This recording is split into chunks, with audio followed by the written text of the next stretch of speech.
I don't know if you remember the period of time when total quality management became the big buzzword in management circles. Everything was TQM. I mean, it had really started in America many years ago. I think it was the 1930s with the Hawthorne study at the, I think, General Electric plant, where they studied the effect of lighting on worker production. And from that came an article on the statistical techniques of management by Walter A. Shruhart, and later on was developed even further by Joseph Juran. But interestingly, the statistician on that project was a fellow by the name of W. Edwards Deming, who picked up the whole area of statistical management and was sent to Japan to help them in their recovery efforts and developed the whole system of total quality management there, which moved Japan rapidly into becoming one of the foremost manufacturing centers in the world. And once the American industry started getting beat out by the Japanese, they started paying attention. And the total quality management movement started in America in earnest. I can remember in Florida, the governor proclaimed that every state agency should incorporate total quality management into their management organization. And all of a sudden, TQM projects popped up all over. At the time, I was still traveling extensively in the state and attended many TQM awards, banquets, and celebrations of what they'd accomplished, etc. And it was really a good thing because the whole emphasis was on teams and involving people across the organization to carry out the mission. It really did literally turn the organization upside down and recognize that the most important people are not the people in the head shed, but the people that are actually doing the job. And it was really quite successful. And but it was really nothing more than some of the good management principles we'd been teaching for years. But nevertheless, it was a nice package, and people really bought the package, and that was important. But the downfall was that people, all of these groups, are told to use total quality management, and they'd set up a team, and the team would sit there and say, okay, what are we going to do?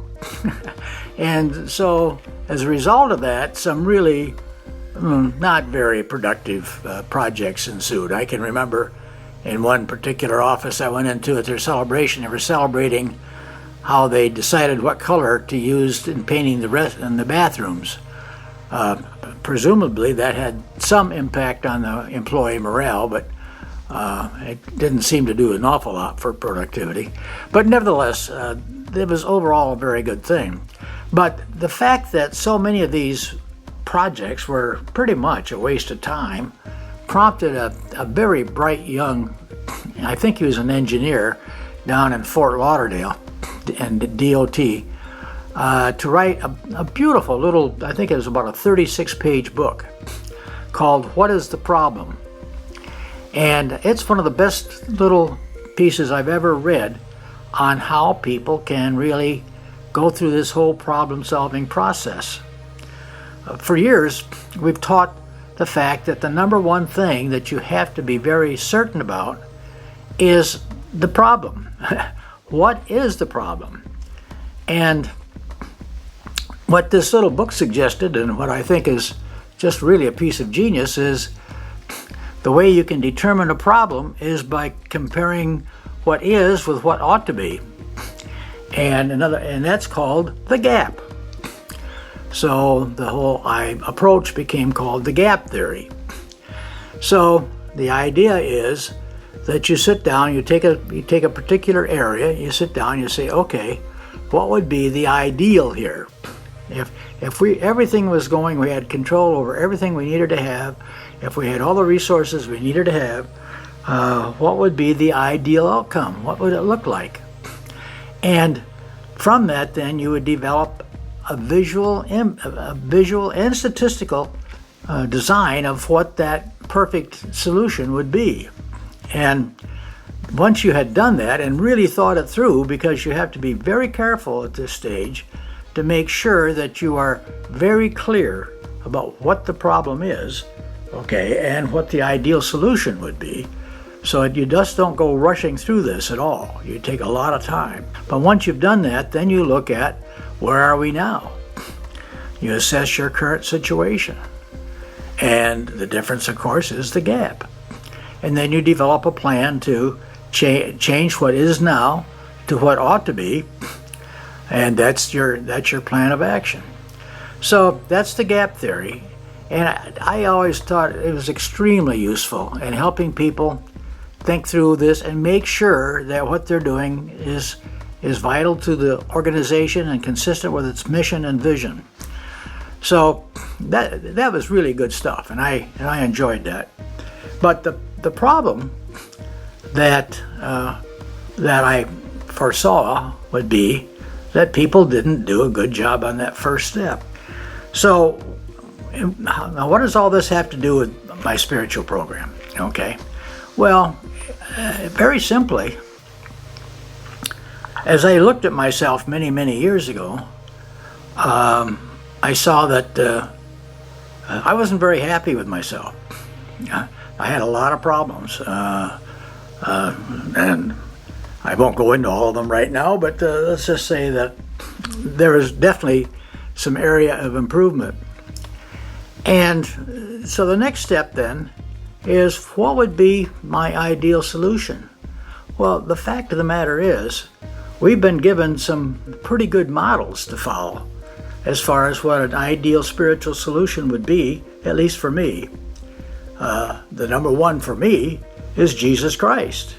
He came, he was on this earth, he did things, he said things, we could see what he did, we could see what he said, and it isn't a matter of some blind, these were good things, and obviously they must have worked, because 2,000 some years later, his word is still there, his word is still expanding, his word is still motivating and directing people. So I think that's a pretty good model for me. But I'm not saying that's the only model, really. For instance, I can just see Buddha sitting underneath the Bodhi tree for years and years and years to gain enlightenment and to find finally an understanding, a spiritual understanding and insight into the world, into himself and into the world. So there's lots of really, well, not lots of, but there are a few really good models for us to look at and say, okay, how do I compare with that? What are my strengths? What are my weaknesses? What do I have to work on? And that's the gap. And so my spiritual journey is consisted basically of looking at all those things and trying one day at a time to try to move closer to that ideal that I have. Now, a few words of caution. Number one, don't expect perfection. I'm sorry, but it's not about becoming Jesus Christ. I'm not going to be Jesus Christ. I'm not going to be Buddha. I'm not going to be Lao Tzu, writing, insightful things on how to be a great leader. I'm just not. But I can move in that direction. And that, to me, is what it's all about. It's about spiritual progress, not spiritual perfection.